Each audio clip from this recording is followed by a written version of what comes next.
écosystème et agrosystème. Dans ce thème, Nourrir l'humanité, vous avez vu que la production alimentaire mondiale repose sur l'agriculture.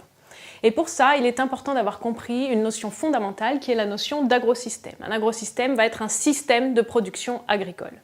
L'agrosystème est en réalité un exemple très particulier et détourné par l'homme d'écosystème. Il est donc nécessaire que vous ayez bien compris et bien en tête ce qu'est un écosystème. Un écosystème, c'est un milieu naturel peuplé d'êtres vivants. Il comprend donc un certain nombre de conditions physico-chimiques, la température, l'ensoleillement, etc. et un peuplement divers d'êtres vivants, des végétaux, des animaux, des champignons, des bactéries, etc.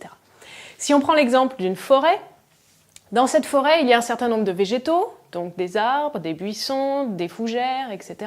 Et ces végétaux réalisent la photosynthèse, c'est-à-dire qu'ils utilisent l'énergie solaire, ils s'approvisionnent en eau et en dioxyde de carbone, ainsi qu'en ions minéraux qu'ils puisent dans le sol, et avec ça, ils produisent leur propre matière, c'est-à-dire qu'ils se développent. Les végétaux de la forêt sont consommés par les animaux qui y vivent, et ces animaux, à leur mort, sont décomposés par un certain nombre d'êtres vivants, notamment les bactéries du sol, les vers de terre, etc.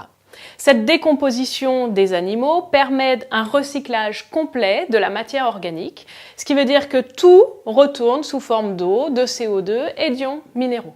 Autrement dit, l'écosystème naturel fonctionne en circuit fermé et on dit que c'est un système équilibré. Équilibré puisque tout ce qui est consommé ici au départ est ensuite redécomposé et fonctionne, on l'a dit, en une boucle complète.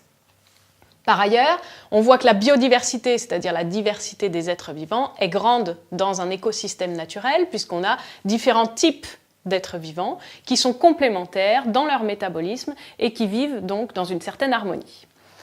Maintenant, on va voir que l'agrosystème, c'est un écosystème tout à fait particulier. On est toujours dans un milieu plus ou moins naturel qui va être habité par des êtres vivants, mais ici on va réduire la biodiversité.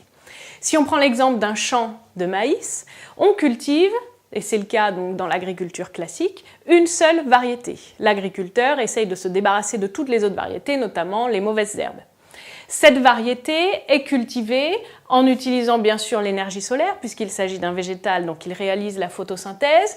Donc comme tout à l'heure, il va y avoir consommation d'eau, de CO2 et d'ions minéraux, mais en plus, on va apporter un certain nombre de produits à notre production végétale qu'on appelle les intrants. Ils seront détaillés dans d'autres séquences.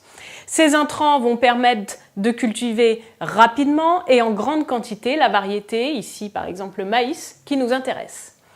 Par ailleurs, en plus de l'énergie solaire, on fournit aux champs un certain nombre d'autres sources d'énergie. Alors on englobe là-dedans tout ce qui est consommé comme énergie pour obtenir la production ici de maïs. Ça comprend notamment les engins et les carburants qu'on met dedans, les tracteurs, les moissonneuses, etc. La main-d'œuvre, ça comprend aussi toute l'énergie utilisée pour produire les molécules chimiques qu'on va ajouter au champ pour faire pousser notre maïs, etc.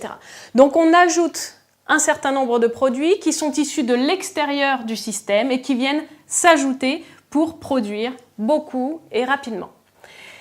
Étant donné qu'on n'a qu'une seule variété désirée, bien entendu, dans l'agrosystème, la biodiversité est faible et elle est maintenue faible volontairement par l'agriculteur.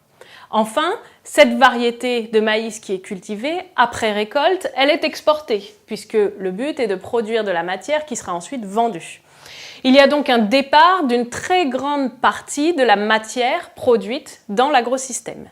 Cet export et cette sortie du système fait que l'ensemble est déséquilibré, puisqu'on apporte sans arrêt de la matière, de l'énergie, et qu'on exporte tout ce qui est produit quasiment. En plus, les intrants, les variétés plantées, etc. sont renouvelés tous les ans. Donc c'est un système qui fonctionne sur une biodiversité totalement faible par rapport à la biodiversité de l'écosystème naturel. Et par ailleurs, c'est un système qui est déséquilibré, avec des apports tous les ans et des exports de la majorité de la matière organique produite.